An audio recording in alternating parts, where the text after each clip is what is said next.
আজকে আমি যাব বহরমপুর।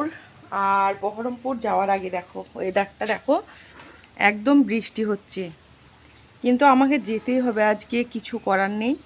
তো আবহাওয়া দেখেই মন খারাপ হচ্ছে, কিন্তু কি করব বলো, কিছু করার নেই।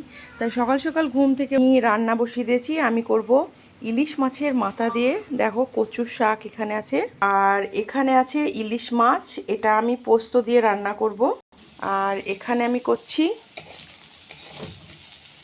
উচ্ছে দিয়ে, আলু দিয়ে, পেঁয়াজ দিয়ে ভাজা করছি। আজকে আমি পেঁয়াজ দিয়েছি। আর এখানে আমার পোস্ত, এটা পিষে রেখেছিলাম মিক্সিতে, এটা রাখা আছে, এটা ইলিশ মাছ দিয়ে বানাবো।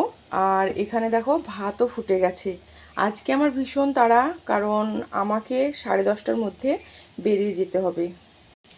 তাই আজকে আমি আর বেশি কিছু রান্না করছি না, এটা রান্না করেই আমি ছেড়ে দেব, দিয়ে আমি যাব বহরমপুর।